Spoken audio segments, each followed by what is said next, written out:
Hey guys, welcome back to another episode of MJ Live, Micah-Jamal Live. Thank you so much for joining us. I do apologize for the time delay. I was stuck in traffic, but we're here now. So go ahead and like and share the video so all your friends will know that we are live now. For the ones of you guys who are watching us after it premiere live, thank you so much for taking time to watch us. If you're on YouTube, go ahead and subscribe to the channel so you can stay up to date with everything that we have going on. If you're on Instagram, Facebook, or Twitter, go ahead and follow and like our page so you can stay involved on everything that is going on. Let's see, we have a few things that I want to discuss with you guys tonight. It will not be very long because we do have a special guest here as well. If you guys was following me last year before YouTube banned my channel, last year we had city councilman races from Alabama. We had people running for the Georgia House that came on. We had all these people coming on with a push to get you guys out to vote. And this year we actually have someone from my hometown who actually won his race, and we're going to talk to him here shortly. Let's talk about just a few things about what's going on in America. We're going to discuss the Virginia race. I'm going to break down to you guys, and I'm going to tell you what I was trying to tell you guys before the Virginia race happened. And everyone was like, I'm stupid.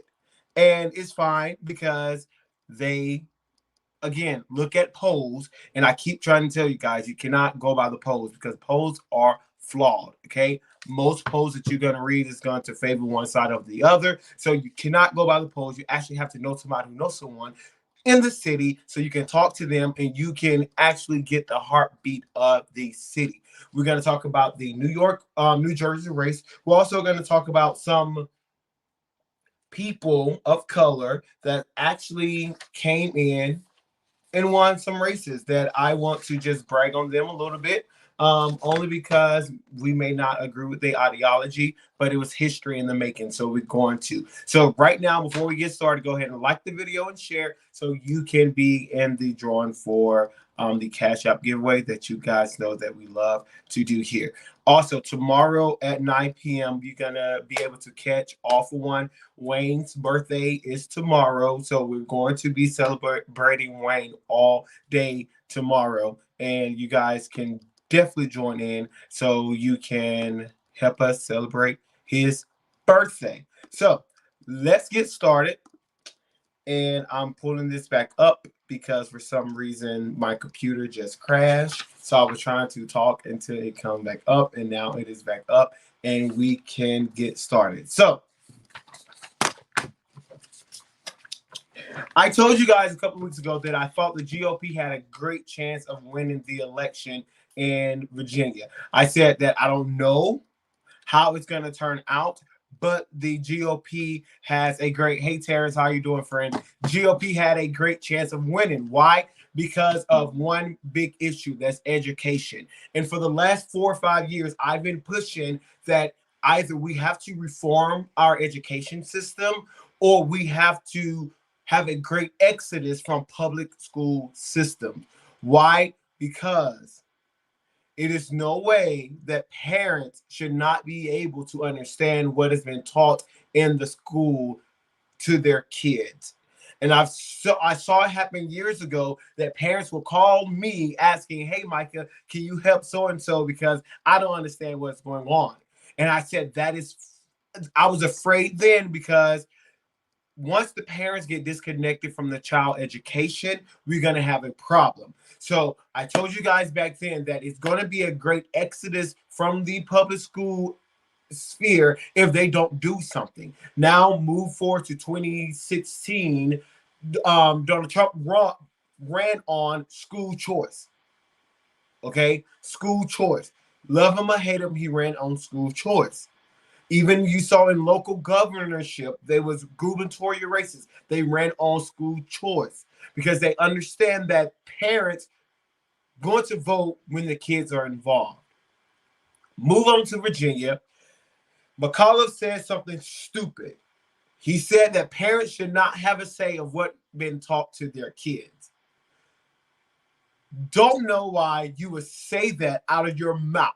You may believe that in your heart. You may believe that with everything within you, but do not tell parents they should not be able to dictate what the kids are being taught. So then you had the mama bear come out, and then you saw at all the rallies for Yunking thereafter, parents for Yunking, Latinos for Yunking, blacks for Yunking. So he did something, and I thought that was brilliant. And I said this because it happened here in Georgia when we was running for the Senate, and Ossoff, what's the other name? And Raphael Warnock was bringing all these big wigs into Georgia to try to win a race. And I said, that is not going to be a good idea. They won, and they tried to use the same playbook here in Virginia. They brought Barack Obama in, they brought Stacey Adams in, they brought Keisha Bottoms in, they brought Kamala Harris in, they brought Biden in. All these big name people brought in, and Youngkin brought himself. That's all. He heard the voice of the people. He listened to the voice of people, and you can like him. You don't have to like him. But the strategy that he did worked. And I kept trying to tell you guys, you have to listen to the people on the ground. Listen to the people on the ground. Listen to the people on the ground. So now you have a businessman that never ran for office before come in and flip. And that's another thing. Everyone said back in January 2021 that Georgia has flipped blue. No, Georgia did not, because we still have a Republican governor, Republican Congress, Senate, Assembly, whatever you want to call it. However, Virginia flipped red. They went in, they flipped the governor house. They flipped the chambers. They flipped everything. Why? Because they listened to the people. So you're going to have this fight in the Democratic Party, just like you're going to have this fight in the Republican Party. So I think 2022 is going to be the best year for political geeks like me, because you guys really going to be able to see what works, what not. Because McAuliffe, he went after Trump, and Trump wasn't on the ballot. Youngkin went after policies. And I keep pressing to you guys, vote policy over party. I don't care what party you running for. Policy. What are your policies? So let's go through a couple of stats for the exit polls of the Virginia governor race, and maybe this will help you guys. So education, 24% of the people said education was the most important thing on why they voted. 53% of them voted for Youngkin. Only 47 voted for McAuliffe. Okay. The coronavirus came in for number 4. 84% of the people who said coronavirus is the most important went to McAuliffe. 16 went to Youngkin. Then you said, and this is where everything turned, how much should parents have a say in what their child learns in school? 52% of the voters said a lot. Of that 52%, 77% voted for Youngkin. How do you feel about the way Joe Biden is handling his job as president? Now, Joe Biden came out yesterday and said, if he wins or if he loses, and I think he's going to win, it does not reflect on me. That's what Joe Biden says.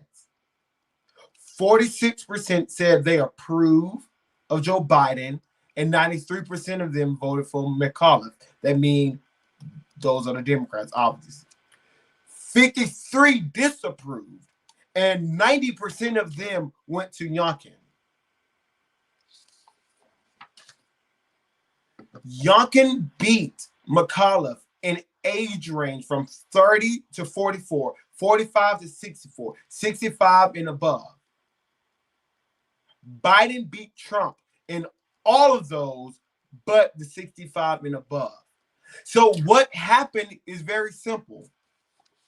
Youngkin was able to go in, secure the votes that Trump had, and then flip other votes.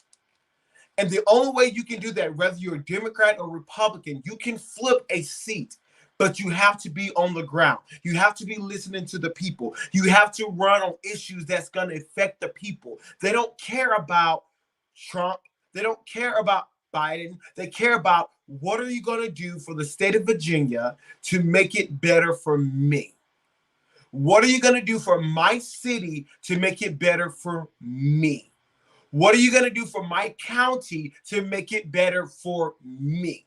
And until people stop trying to be a celebrity politician, they're going to miss it. So, don't have time to get through all of those. So, I will talk about that in details a little later. But I want to highlight just a few people before we bring our special guests on. Okay, let's highlight them. Teach me something, Micah. That's what I'm here for, Nikki. That's what I'm here for. And like I tell everyone, do your research. Because people are like, that's not true. Do your research. All right. First person I want to introduce to you guys. This guy name is Ed Gainey. So, Ed Gainey is a Democrat from Pittsburgh. He's going to be the first Black mayor of Pittsburgh. He said he wants to make the city the country's most safe, affordable, and diverse city, and touted police reform and affordable housing. The next lady, her name is Michelle Wu. She's the first woman, the first person of color elected to the top post in the city's history. She's Boston's next mayor. She said, I want to be clear. It wasn't my vision on the ballot. It was our vision together. Again, not making this about a Trump or Biden, but making this about the city of Boston. It wasn't my vision. It was our vision, connecting with the people. And next, I want to skip over her. Next, I want to go to this man here. So this is Eric Adams. He's been elected to be the next mayor of New York City. He's a former cop. And he said this, while others were attempting to be heard by New Yorkers, I wanted to be felt by New Yorkers. I wanted people to know my story, being a dishwasher, having a learning disability, being arrested as a child, going to school at night, working in a mail room. That was a story I wanted to see in New Yorkers. And they felt me. And because of that, I'm now going to become the mayor of one of the greatest cities on the globe. Again, not making this about Biden or Trump, making this about the people of New York. This is my story. I was arrested. I had a learning disability. I had to wash dishes. I went to school at night. I worked to get here. Adams said, the election is over. It's now important to stop debating and get stuff done. He said a lot of other stuff, but we don't got time for that. Last person before we bring our guest on. This lady here is Miss Winsome Sears. She is going to be the first female and the first woman of color in that office of the Commonwealth of Virginia. This is what she said, and it hit me. It's a historic night. Yes, it is. But I did not run to make history. I just wanted to leave it better than I found it. Born in Jamaica, worked her way up. I think she was in the Marine, worked her way up, and now she's going to be the lieutenant governor of Virginia. One heartbeat away from the governor, a Black female. Kudos. So there's just a couple of races that people was not expected to win. In New York, of course, hands down, we knew he was going to win because the New York mayor turned out. I think Adams would have won if the New York mayor was going to win again, if he could have, but he couldn't. So thank you guys for going out to vote, making your voice heard. I don't care who you voted for. I don't care what you voted for, but the fact that you are out there voting, and I tell you all the time, please, by all means, go do your research before you cast your ballot. But go cast that ballot because your voice have to be heard. Senate, federal government, people up there, they all corrupt, but your local officials, and I keep telling you this, and I tell you from day one, local officials are where it's at because you see them every day and you can hold them accountable. Find someone who's going to stand for you, get them elected, hold their feet to the fire. If they don't deliver, then you're going to have to kick them out of office. All right. So we're going to do this clip of the day, and after the clip of the day, we are going to introduce you guys to our guest for tonight. So let's do this. Clip of the week. Sorry. It's time for another I Know You Skin Line. So this is the clip of the week that I chose because I thought it was hilarious. And no, Nikki, it's not your favorite clip, but this is the clip I thought it was hilarious. Can you keep up, baby boy? Let me lose my breath. Bring the noise. Let me lose my breath. Kiss me hard. Let me lose my breath. I put it right there, made it easy for you to get to. Now you wanna like you don't know what to do.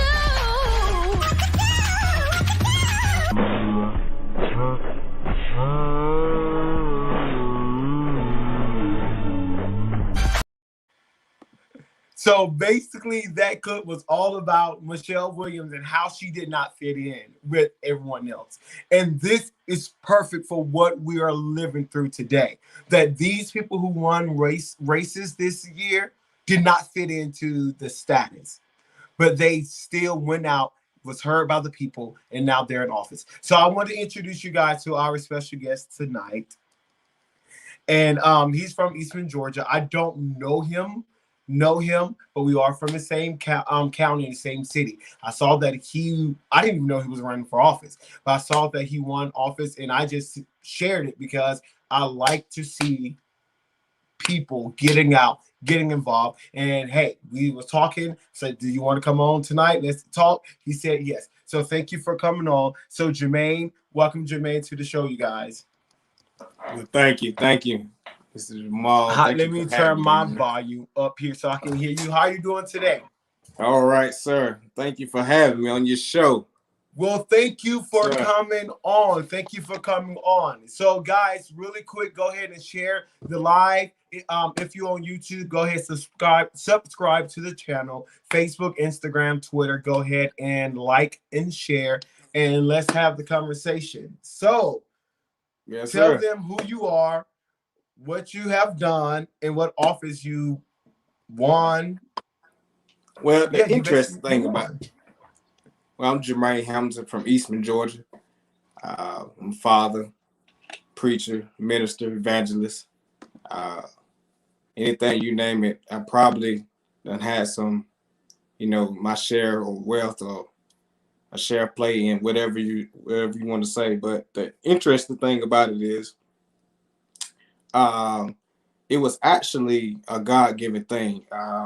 Prince Dawson was the guy that was in office before me, and one day I said, you know what, I'm going to knock on his door and actually go and talk to him about running for office and ask him, what are his thoughts of me running, or was he going to continue to run himself? But the interesting thing is that when I got ready to knock on his door, he told me, hey, Jermaine, I've been thinking about you. I'm actually resigning this year, and I would love for you to run. So I was like, wow, because I came to knock on your door and tell you the same thing. Like, hey, I'm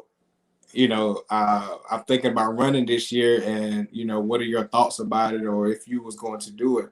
So it was a God thing, man. And once you put him first and different things like that, he gonna always show up. And so I didn't really have to have a race. I didn't have to campaign. I didn't have to do anything like that, man.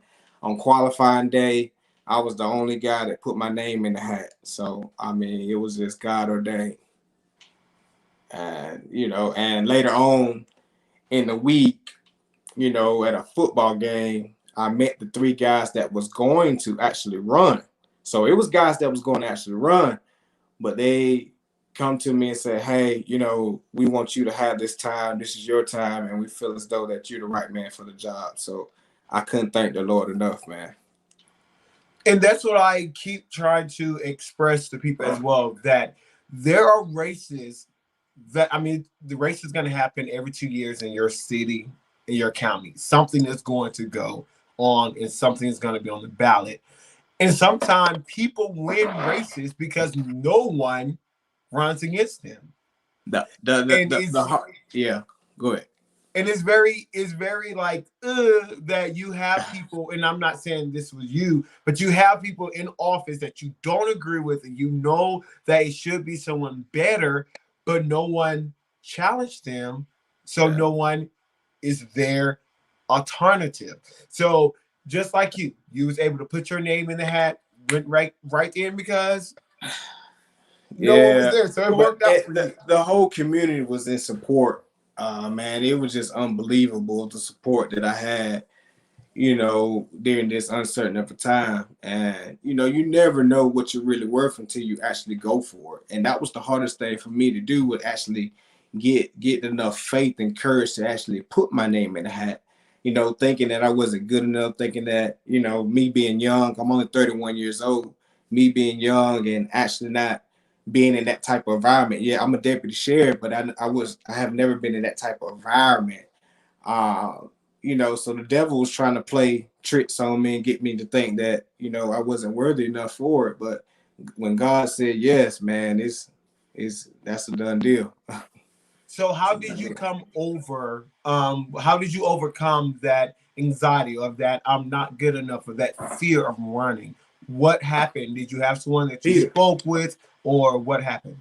Peter in the Bible. I read that story over and over again, how and it's one of my favorite sermons that I preach. Peter was in the boat with the whole disciples in the boat in the midst of a storm, and one day Jesus came and appeared to them on water, and they thought of him as a spirit, because naturally you don't see people walking on water every day. Well, we don't see it at all. So he came to him walking on water, and they felt that that was a spirit. But Jesus said, "Be of good courage, it is I, be not afraid." So in that moment of time of uncertainty and uncomfortness, Jesus Christ was giving them comfort, and the storm was raging. But what I like about it is Peter looked out into the far and he said, "Jesus, is that you? If that's you, bid me to come." So I'm thinking, all right, Peter, you're talking about walking on water. How is it that you're going to put yourself in a predicament knowing that you're going to fail?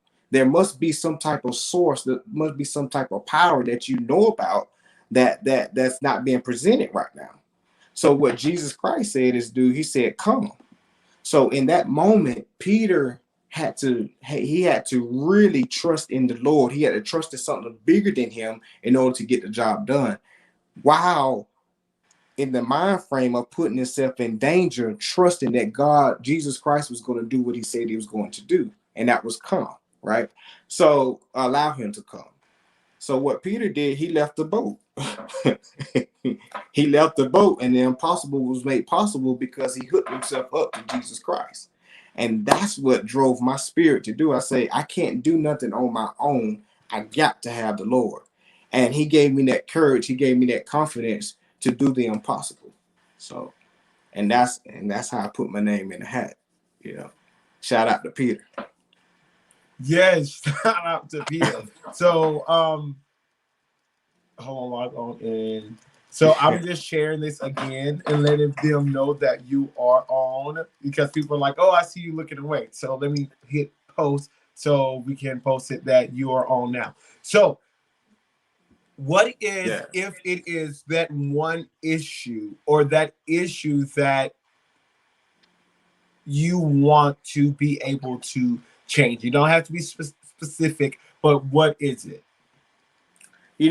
Mr. Jamal, I'm not really here to actually per se change anything.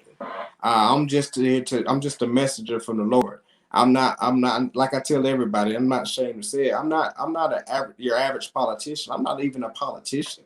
I'm just a messenger. I'm just here to give where hope is due and where joy is due. And just like Jesus Christ, he did not come down to do away with the law. He came to fulfill it. And I can't be like the other person. I have to be like Jermaine Hamilton. So what I bring to the table has to be unique. It has to be creativity, as though we was created by the Creator. Therefore, we have creativity that we needs to bring to our and bring in our own self and our own likeness to be beneficial for everybody else. I can't be Jamal. I can't be Jamal. I can't be you, but I can be me. And we have to be the greatest person that we can be. So, and it's not about competition. It's just about developing yourself and finding who you are and finding your voice inside this world. And and that's what I'm here to do. And what that looks like, like I was telling you earlier, I can't really go into those details right now because I'm not officially on right now. January 2022 is when my start date, but we have some projects that we're going to do. I know myself and Dean Network. I don't know if you heard about him. We got some projects coming up and everything. Man, I get excited by thinking about it. And it's a lot of more people in the community that's ready to, help change in a positive way, but not necessarily taking away from what's already there, if that makes sense. So I know you said that you're not a politician, and some of the people who have went to be presidents have not been a politician. Whether it's Republican, Democrat, you have Kennedy, you have Trump, you have Jimmy Carter here in Georgia. They started off not politicians.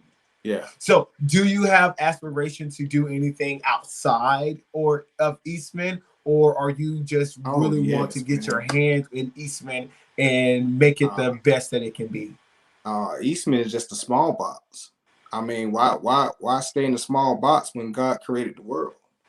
I mean, we trying to get the world to understand what's going on. We're trying to get the world to see that just because you're young, just because you're old, just because you're white, just because you're black, don't set limitations to yourself.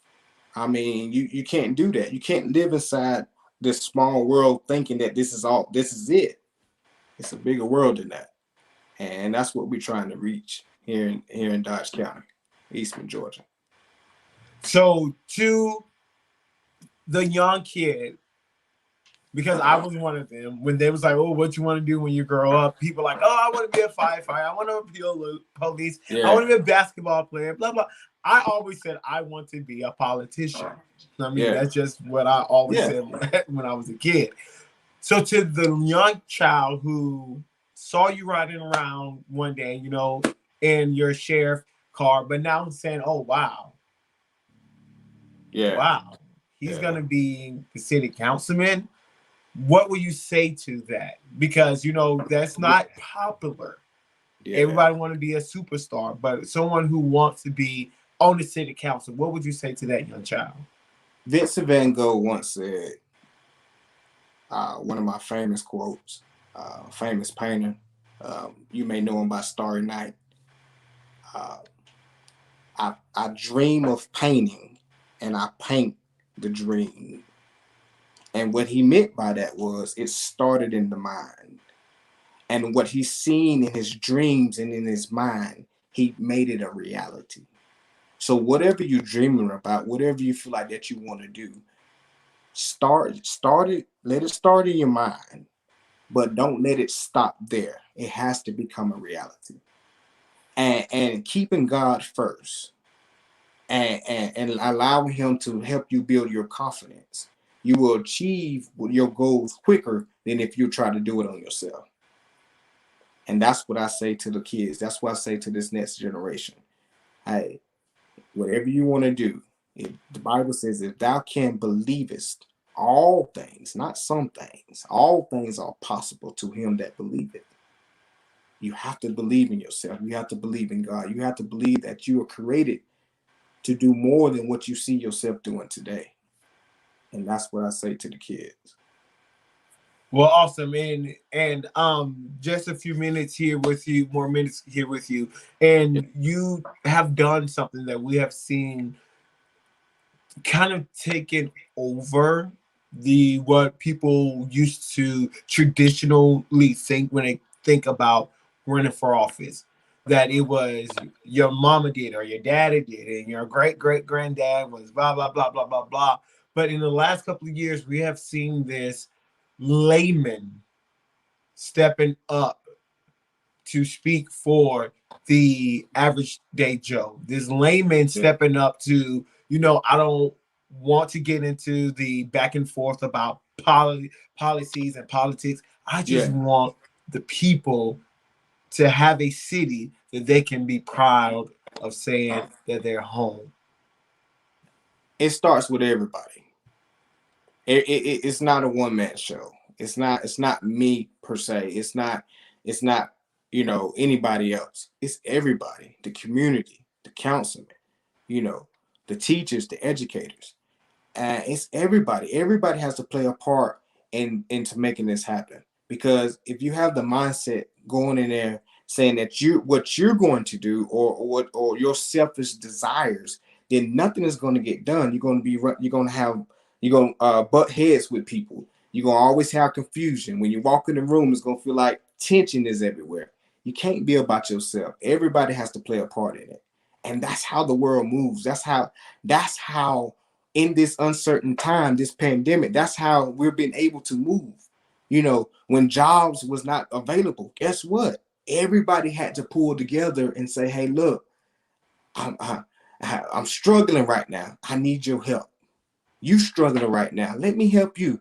No matter I don't care about your color. Because look, one thing about it, Paul has taught me about color, right? Paul has said this. In order to go places that you have never gone before, you're going to have to build relationships with people that you never thought you would build relationships with. You only as good as your circle allows you to become. And that's the true facts. Jesus Christ, everybody before my time, Jesus Christ, Martin Luther, John F., everybody, every great leader before my time knew the importance of integration, unity, coming together and making this thing happen. And that's the heart of God. And that's who I'm about. And for me to not tell you this will be robbery of God's message and for God's people. So it has to be on one accord. Everybody has to come together to make this thing work. So I will and I keep hitting this point because on all my shows because I'm still a little salty. But before YouTube banned me at the beginning of the year, and I had my show, one of the segments that we did leading up to the election when we had all these candidates come on was We the People. And basically during that time, it was just like you said, we're gonna strip away. Disclaimer, if you have not known, I am a black man. Okay. I love my black people and I'm going to fight for the right and the justice for black people. However, I believe, and it was evidence last year, that it's all about we the people. That is no way that I can fight for justice for my community and injustice for everyone else. That it has to be all, because once we have equal justice, literally equal justice under the law, it doesn't matter your skin color, everybody gets to eat. If we push policies that raises up more job, it creates more job, higher education, better education, is not just going to affect black people, it's going to affect everyone. So we the people, the movement with the last election was all about blacks, white, Hispanics, Republican, Democrats, independent, progressive, liberals, all coming together. We, the people, to push agendas that's going to affect and benefit we, the people. So it's really good to hear you say that, it's about everybody, because it is. It's not a black America only, a white America only. It is about everybody. So just a few comments. Wayne said, congratulations on your deserved winning. Nikki said, change is coming with him. So You got some fans already.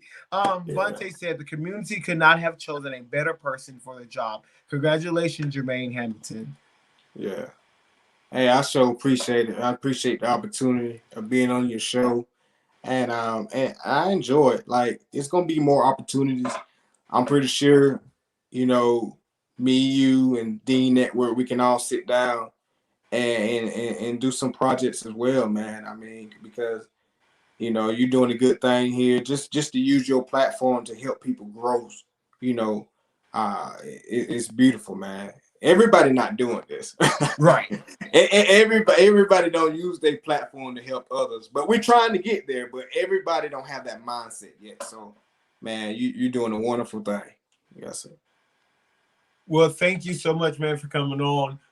And I would love to have you back, and especially after you get into office, so then we can ask questions about policies that's going to affect the people in your community. And because I understand that a lot of people will vote for someone and then dog them out only because they don't understand policy. Yeah. Because people don't like to read; they like to hear clips, but they don't like to read. So I love to have people on who can explain to them, this is why we move in this way.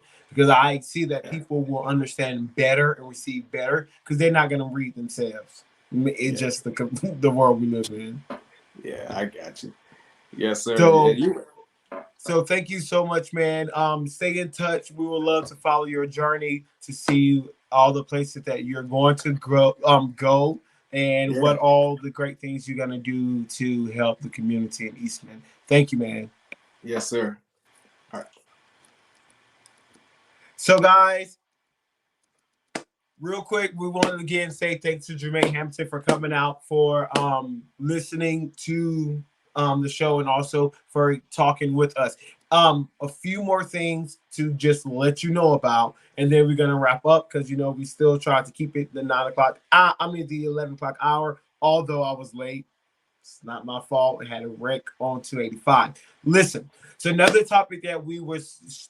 And I will explain this probably. I'm doing another video to explain it. So a lot of you guys was asking me about the $450,000 that the Biden administration is in talks with about giving illegal immigrants. So basically, the people who came over, broke our laws, and I'm telling you why I say this because y'all know I'm petty. Came over, broke our laws, and then under the Trump administration, they were separated. The parents and the child. The adults and the child, because not all of them was parents, the adults and the child were separated. Okay. Now they coming back and they're suing the federal government for emotional distress, basically. So the Biden administration, they're in talks to settle this for about $450,000 on average per family or per person. That's what they're in talks to settle it for. So what I will suggest that all of the people in the inner city that did not have a father in their home because the federal government put drugs in the community should get together to the federal government too. Maybe that will work.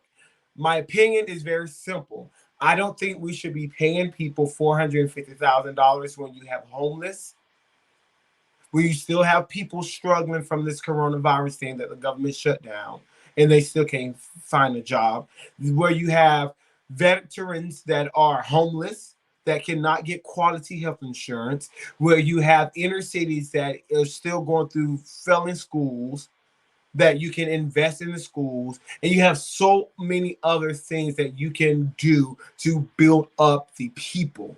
I don't agree with government handouts. I told you guys this during the coronavirus when they've given out stimulus. I don't agree with government hands out, but get your money. Okay, but it's what you do with the money. And I encourage you guys to invest that money so when things open back up, you're not broke. You still have something to show for it. Some of you guys listened, some of you guys didn't. I don't think that we should be giving people who broke our laws $450,000, period. You broke our laws, you're not getting our money. I don't understand why they even negotiating. I don't understand why you think that it's okay to say that taxpayers are going to pay $450,000 for someone who broke the law. That's like me saying my dad broke the law by selling drugs, but the drugs was put in the black community from the federal government. So I grew up without a father, so I need you to pay me because I'm emotionally distraught. Doesn't make sense. You do not get paid for breaking the law. We already given people who break the law flights. Remember, the press secretary said, well, they're not night flights. Okay, early morning flights, 2 a.m. flights from the border to different cities around America.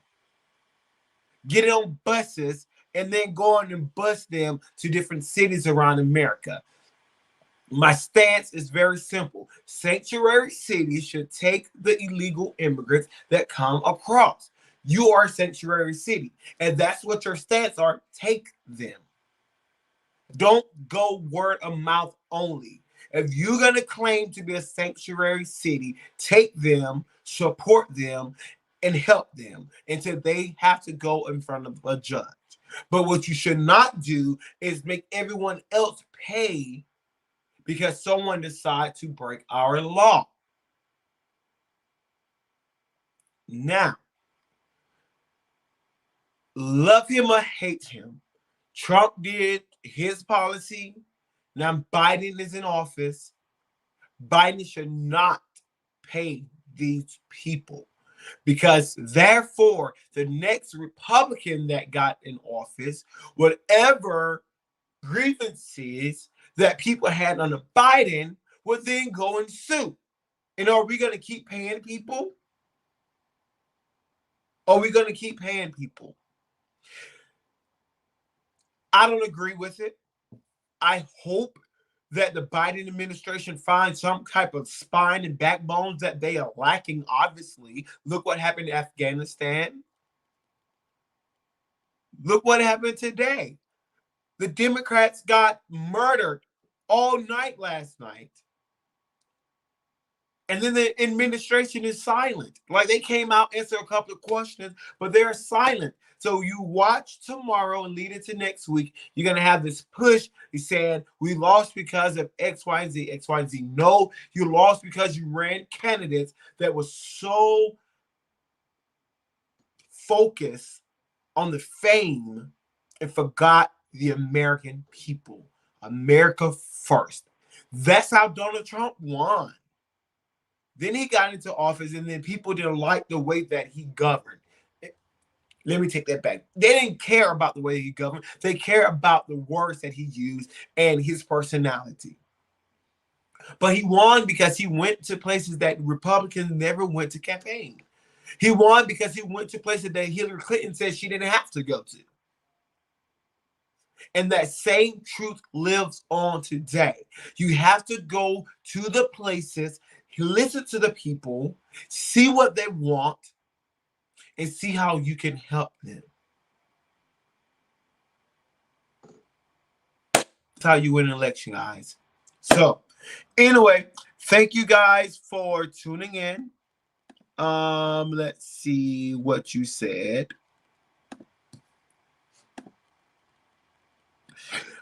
Nikki, I saw your messages. I was trying not to laugh, okay? But anyway, thank you guys for tuning in.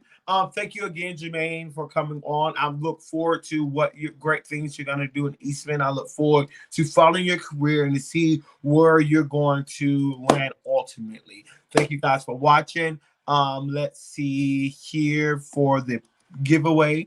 Just 1 second, guys. Let's see here. Boom.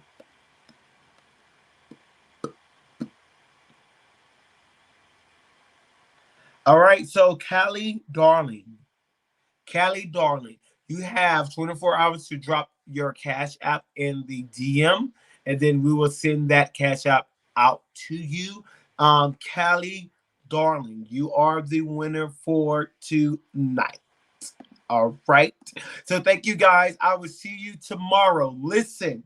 If you listen, whatever you have to do tomorrow, join us at 9 p.m. We're honoring Wayne. It's his birthday. We're excited about it. He have a great show planned for us tomorrow at 9 p.m. And next Wednesday, I will be right here, right back here to talk about whatever is going on, because I'm pretty sure it's about to get dirty.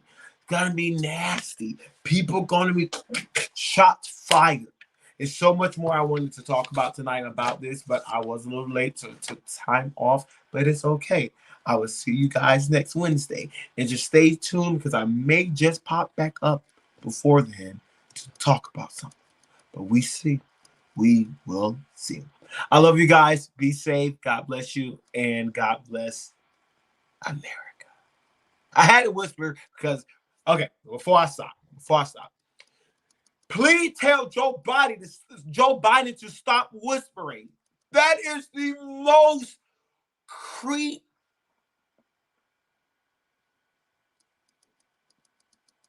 that is creepy.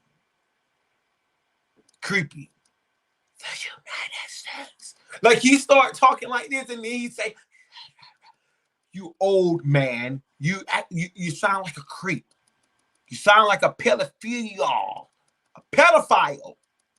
It's nasty. Stop whispering." Anyway, love you guys. See you next week. And be safe. Stay warm. And thank you for voting. Thank you for supporting. If you want to support the cause, Cash App, $. I am Micah-Jamal. You can get us at Zelle.